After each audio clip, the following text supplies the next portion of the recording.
Hello नमस्कार दोस्तों, स्वागत है हमारे चैनल मॉर्निंग स्टार में। आज हम लोग बिहार टीचर के लिए राष्ट्रीय आंदोलन की क्लास करेंगे, जो 1885 से 1947 तक जितने भी घटनाएं हुई हैं, जितने भी अधिवेशन हुए हैं, उनको एक साथ में पढ़ेंगे और क्या क्या घटनाएं रही हैं उन सब के बारे में विस्तृत में पढ़ेंगे। तो हम लोग शुरू करते हैं। 1885 में इसको 3 चरण में बांटते हैं। तो पहला है उदारवादी चरण। तो उदारवादी चरण में 1885 से 1905 तक रहता है। ये उदारवादी लोग इसमें रहते हैं 1885 से 1905 तक। ठीक है, याद रखेंगे। उदारवादी चरण कितने में? 1885 से 1905 तक। फिर आता है उग्रवादी चरण 1905 से 1917 तक। उसके बाद में आता है गांधीवादी युग। तो ये आता है 1917 से 1947 तक। तो याद रखेंगे 1885 से 1905 उदारवादी चरण, 1905 से 1917 उग्रवादी चरण, 1917 से 1947 गांधीवादी युग आता है। ठीक है, आगे देखते हैं कांग्रेस के बारे में। तो 1885 में क्या होता है? कांग्रेस की स्थापना होती है। ठीक है, कांग्रेस की स्थापना कब होती है? 1885 में होती है। तो इसकी स्थापना कौन करता है? तो ए.ओ. ह्यूम के द्वारा इसकी स्थापना की जाती है कांग्रेस की। तो कांग्रेस की इसमें वायसराय कौन होता है?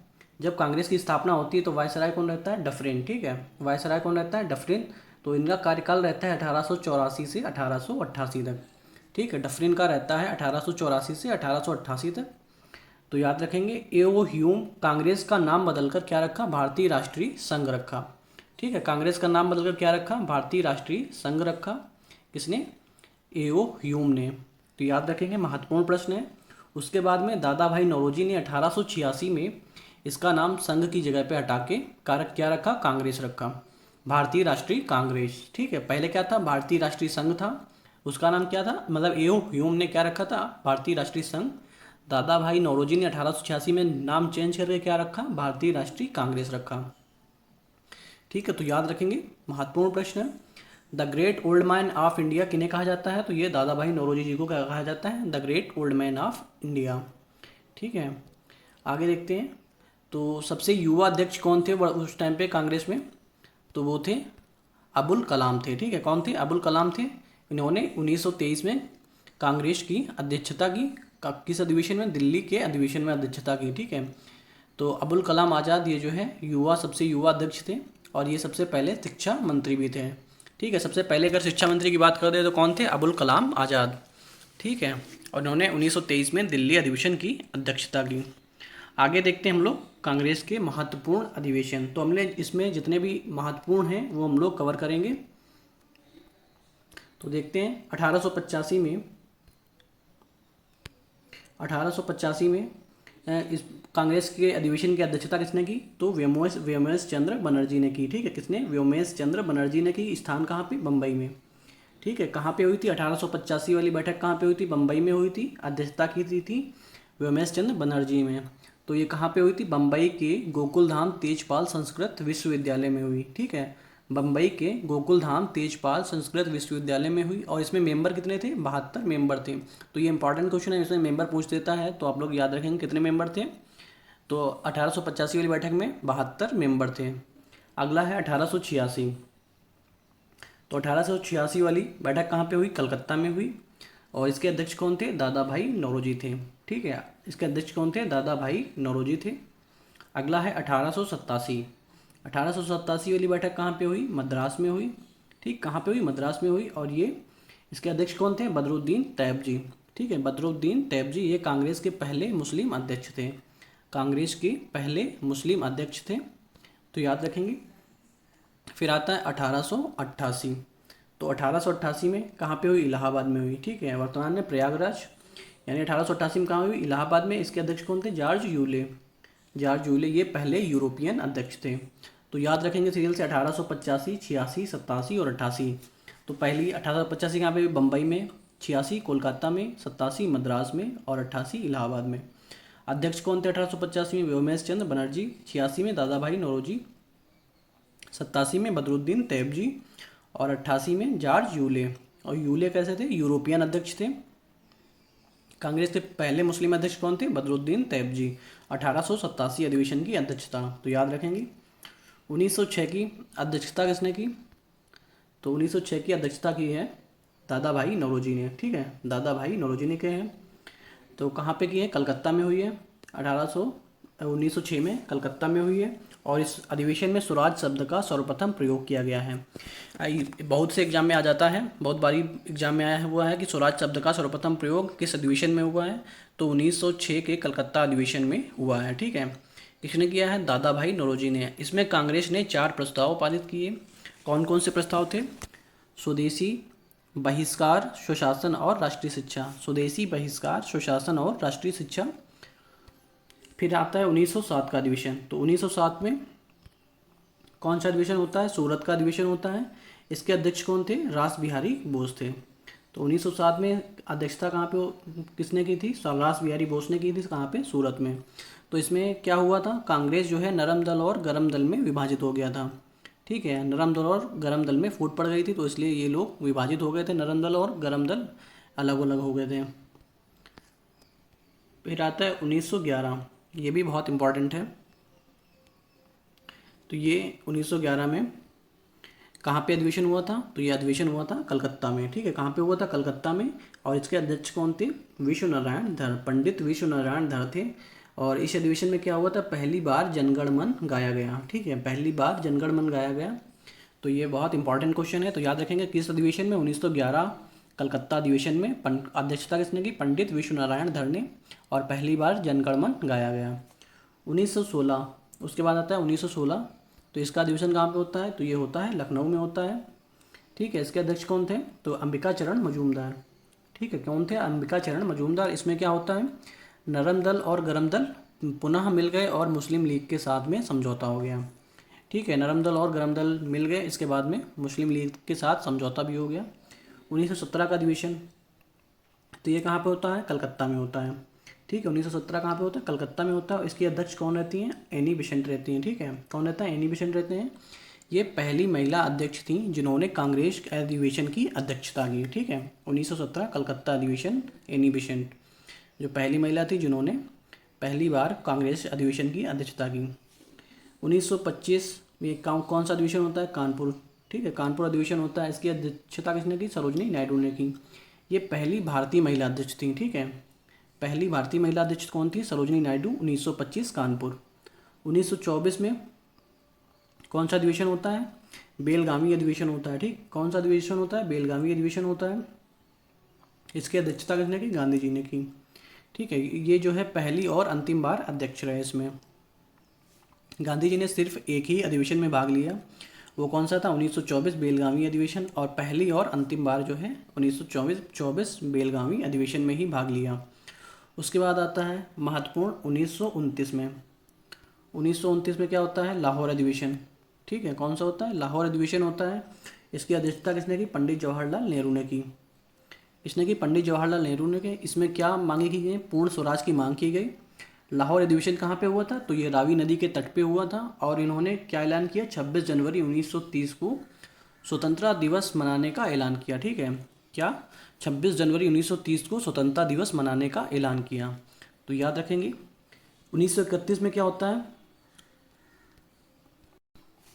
1931 में क्या होता है? कराची अधिवेशन, ठीक है। कराची अधिवेशन, इसमें इसकी अध्यक्षता किसने की थी? सरदार वल्लभ भाई पटेल ने की थी, ठीक। किसने की थी? सरदार वल्लभ भाई पटेल ने। इसमें मूल अधिकारों की बात की गई। इसमें क्या हुआ? मूल अधिकारों की बात की गई, ठीक है। इसमें मूल अधिकार मांगे गए सरदार वल्लभ भाई पटेल के द्वारा जी। तो 1929, 1931 याद रखेंगे। अगला है 1937। तो ये कहाँ पे हुआ था? फैजपुर महाराष्ट्र में, ठीक है। बंगाल यहाँ पे गलत है। फैजपुर कहाँ पे? महाराष्ट्र में। 1937 में किसने अध्यक्षता की? पंडित नेहरू ने की। पंडित जवाहरलाल नेहरू ने। पहला अधिवेशन जो गांव में हुआ था, ठीक है, पहला अधिवेशन जो गांव में हुआ था। फिर आता है 1938 का हरिपुरा अधिवेशन, ठीक है, इंपॉर्टेंट है।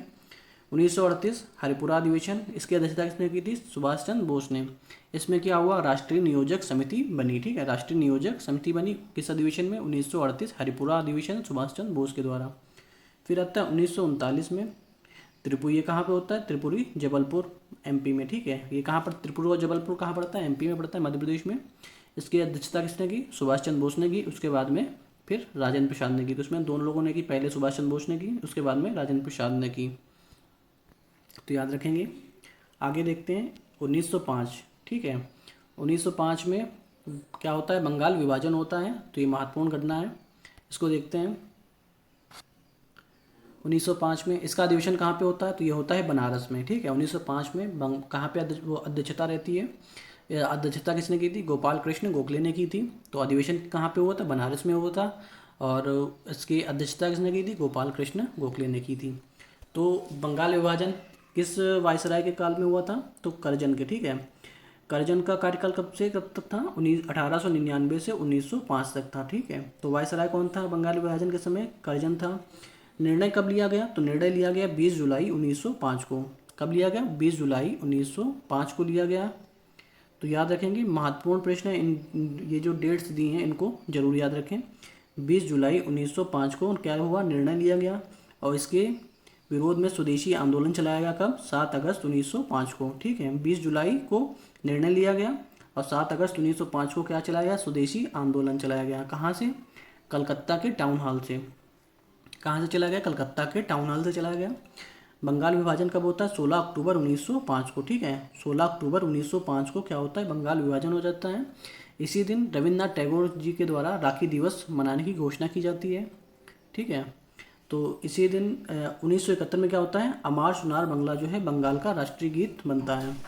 1971 में 1971 में क्या होता है, अमार सुनार बंगला जो है बंगाल का राष्ट्रीय गीत बनता है।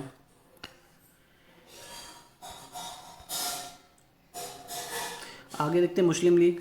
तो इसमें आगा खां के नेतृत्व में सलीमुल्लाह खां ने 1906 में मुस्लिम लीग की स्थापना की, ठीक है। आगा खां के नेतृत्व में सलीमुल्लाह खां ने 1906 में मुस्लिम लीग की स्थापना की। 1909 में पृथक निर्वाचन मंडल का अधिकार दिया गया, ठीक है। मुस्लिम लीग को पृथक निर्वाचन मंडल का अधिकार दिया गया 1909 के तहत। 1909 में क्या आता है, मार्ले मिंटो रिफॉर्म आता है, ठीक है। मार्ले मिंटो सुधार आता है। तो भारत के सचिव कौन थे, मॉर्ले थी, और भारत की वायसराय मिंटो, ठीक है। जो पहले आता है मॉर्ले मिंटो, मॉर्ले जैसे पहले आया तो ये क्या हुआ, सचिव, और जो बीच में आता है वो क्या रहता है, वायसराय।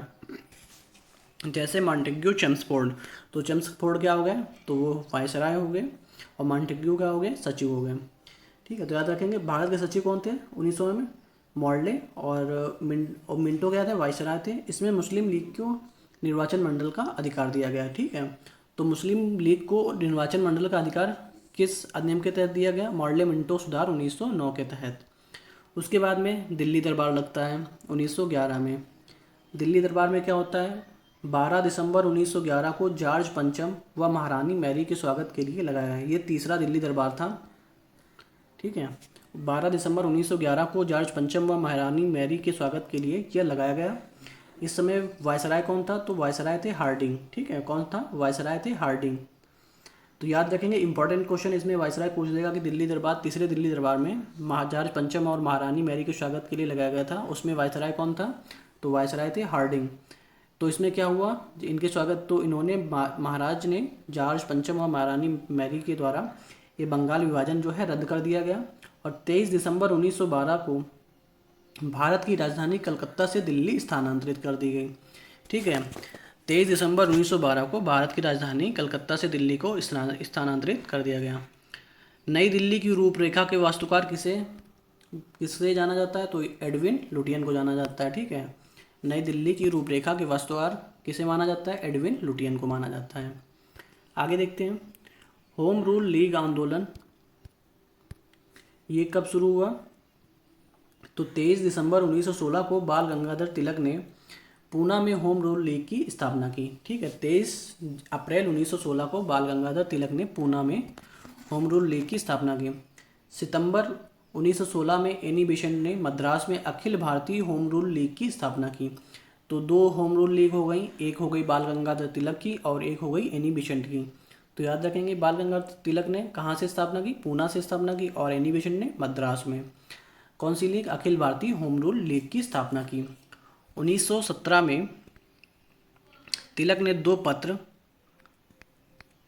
केसरी और मराठा, कौन से, केसरी और मराठा प्रकाशित किए, ठीक है। 1917 में तिलक ने 2 पत्र, केसरी और मराठा प्रकाशित किए। तो जो मराठा था ये किस भाषा में था, ये इंग्लिश भाषा में था, ठीक है। और केसरी ये था मराठी भाषा में, ठीक है। केसरी किस भाषा में था, मराठी भाषा में, और मराठा ये था इंग्लिश भाषा में। भारत, और इन्होंने क्या बोला, एनी बेसेंट ने क्या बोला था, भारत अब अनुग्रहों के लिए नहीं, अपने घुटनों पर नहीं, बल्कि अधिकारों के लिए अपने पैरों पर खड़ा है। तो इसमें एनी बेसेंट ने क्या बोला था होम रूल लीग में, भारत अब अनुग्रहों के लिए नहीं, अपने घुटनों पर नहीं, बल्कि अपने अधिकारों के लिए अपने पैरों पर खड़ा है। 20 अगस्त 1917 को एनी बेसेंट ने होम रूल लीग को समाप्त करने की घोषणा की। तो होम रूल लीग कब समाप्त हुई? 20 अगस्त 1917 को एनी बेसेंट के द्वारा समाप्त की गई। आगे देखते हैं मॉन्टेग्यू चेम्सफोर्ड सुधार अधिनियम। तो ये कब होता है? 1919 में होता है। ठीक है, तो इसमें मॉन्टेग्यू क्या है? सचिव हैं, और चेम्सफोर्ड क्या है? वायसराय थे। तो इस अधिनियम के तहत क्या हुआ? केंद्र में द्विसदनीय व्यवस्था लागू कर दी गई। ठीक है, केंद्र में द्विसदनीय व्यवस्था लागू कर दी गई। इस अधिनियम के द्वारा भारत में लोक सेवा आयोग की स्थापना का प्रावधान किया गया। ठीक है, भारत में लोक सेवा आयोग का प्रावधान किया गया। तो किस अधिनियम के तहत? मॉन्टेग्यू चेम्सफोर्ड अधिनियम के तहत। आगे देखते हैं रोलेट एक्ट कब आता है? 1918 में। तो 1918 में क्या होता है? भारत में क्रांतिकारियों के प्रभाव को समाप्त करने के लिए ब्रिटिश सरकार ने 1917 में सर सिडनी रोलेट की अध्यक्षता में कमेटी का गठन किया। ठीक है, 1917 में क्या हुआ? सर सिडनी रोलेट की अध्यक्षता में एक कमेटी का गठन किया। इस कमेटी ने 1918 में अपनी रिपोर्ट प्रस्तुत की। ठीक है, 1918 में अपनी रिपोर्ट प्रस्तुत की। कमेटी के सुझाव के आधार पर 18 मार्च 1919 को रोलेट एक्ट पास कर दिया गया। ठीक है, 18 मार्च को 1919 को एक रोलेट एक्ट पास कर दिया गया। भारतीय इतिहास में इसे क्या बोला जाता है? काला कानून बोला जाता है। ठीक है, भारतीय इतिहास में इसे काला कानून के रूप में जाना जाता है।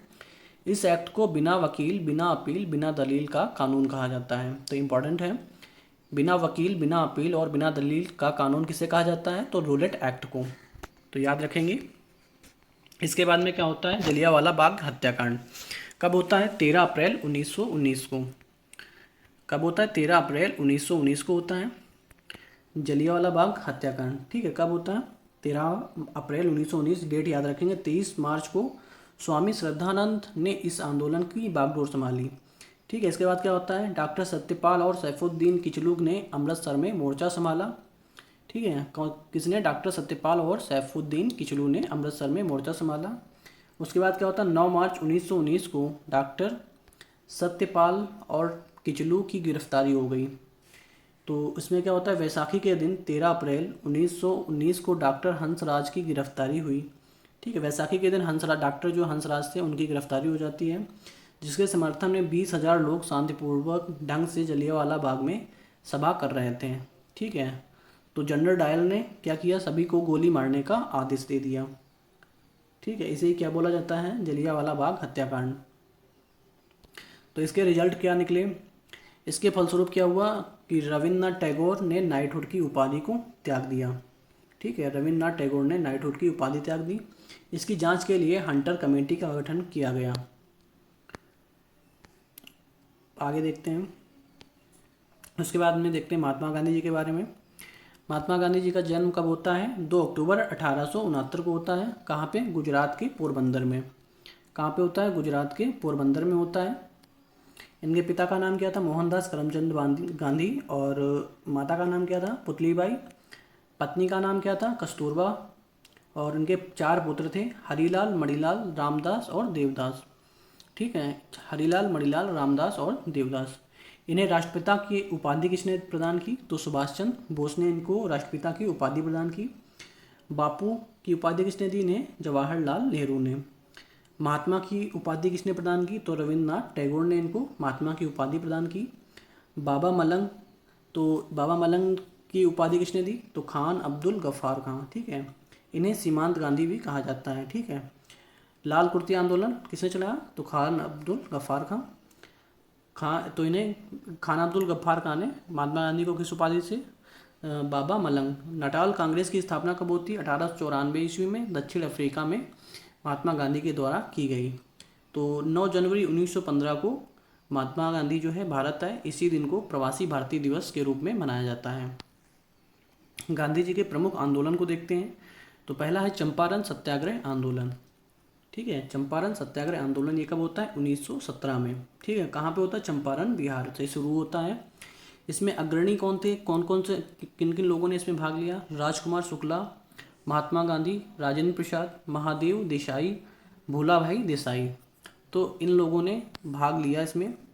इस आंदोलन में महात्मा गांधी ने रविन्द्रनाथ टैगोर को गुरुदेव की उपाधि प्रदान की। तो ये इंपॉर्टेंट क्वेश्चन है, याद रखें रविन्द्रनाथ टैगोर जी को गुरुदेव की उपाधि किस आंदोलन में प्रदान की गई? तो ये चंपारण सत्याग्रह आंदोलन में गांधी जी के द्वारा प्रदान की गई। और रविन्द्रनाथ टैगोर ने महात्मा की उपाधि किसे दी? गांधी जी को प्रदान की। रविन्द्रनाथ टैगोर ने महात्मा की उपाधि प्रदान की और गांधी जी ने गुरुदेव की उपाधि प्रदान की रविन्द्रनाथ टैगोर जी को। आगे देखते हैं फिर इसके बाद में कौन सा आंदोलन होता है? अहमदाबाद मिल सत्याग्रह। अहमदाबाद मिल सत्याग्रह 1918 में कहाँ पे होता है? अहमदाबाद, गुजरात में। ठीक है, इसमें क्या होता है? मिल मजदूरों को मुआवजा दिलवाने के लिए ये आंदोलन शुरू किया गया था। आगे है खेड़ा आंदोलन 1918 में। ये कहाँ होता है? गुजरात में होता है। तो ये किस लिए किया जाता है? किसानों के लिए कर्ज माफ़ी के लिए किया जाता है। इस आंदोलन में मतलब प्लेग जो है फैल गया था, तो उस दौरान पे किसानों के लिए कर्ज माफ़ी के लिए ये आंदोलन चलाया गया था। इस आंदोलन में वल्लभ भाई पटेल तथा गांधी जी इसमें मिले थे। इस आंदोलन में ही कौन मिला था? सरदार वल्लभ भाई पटेल और गांधी जी से मिले थे। अगला है खिलाफत आंदोलन। तो ये कब होता है? 1920 में शुरू होता है खिलाफत आंदोलन। इसका संचालन कौन करता है? शौकत अली और मोहम्मद अली। आगे आता है असहयोग आंदोलन। तो ये होता है 1 अप्रैल 1920 को। बाल गंगाधर की मृत्यु के बाद गांधी जी ने असहयोग आंदोलन प्रारंभ किया। तो बाल गंगाधर तिलक की जो है मृत्यु हो जाती है इस आंदोलन में। तो 1 अप्रैल 1920 को इनकी मृत्यु के बाद जो है गांधी जी ने असहयोग आंदोलन प्रारंभ कर दिया था। अगला है चौरी चौरा कांड। तो ये होता है 5 फरवरी 1922 को। 5 फरवरी 1922 को शराब की दुकान बंद कराने की मांग, जिससे मजदूर एक वक्त का खाना खा सकें, इसके विरोध में पुलिस स्टेशन को आग लगा दी गई, जिससे 22 अंग्रेजी पुलिसकर्मी मारे गए। तो 1923 में स्वराज पार्टी की स्थापना किसके द्वारा की जाती है? मोतीलाल नेहरू के द्वारा की जाती है। इलाहाबाद में इसके अध्यक्ष कौन थे? चित्तरंजन दास थे।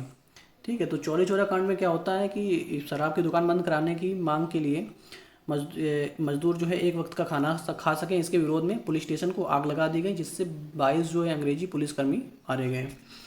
इसके चौरी चौरा कांड के बाद में क्या आता है? फिर आता है काकोरी कांड। तो काकोरी में क्या होता है? इसमें 1925 में 9 अगस्त 1925 को काकोरी में ट्रेन लूटी गई। इसमें कौन कौन शामिल थे? राम प्रसाद बिस्मिल, अशफाक उल्ला खां, राजेंद्र लाहिड़ी, चंद्रशेखर और रोशन सिंह। तो इम्पॉर्टेंट है, तो याद रखेंगे। 1924 में क्या होता है? HRA यानी हिंदुस्तान रिपब्लिक एसोसिएशन की स्थापना कहाँ पे होती है? कानपुर में होती है। 1927 में 4 लोगों को फांसी की सज़ा तथा बाकियों को काले पानी की सज़ा सुनाई गई। ठीक है, 1927 में 4 लोगों को फांसी की सज़ा तथा बाकियों को काला पानी की सज़ा सुनाई गई। फिर आता है साइमन कमीशन 1927।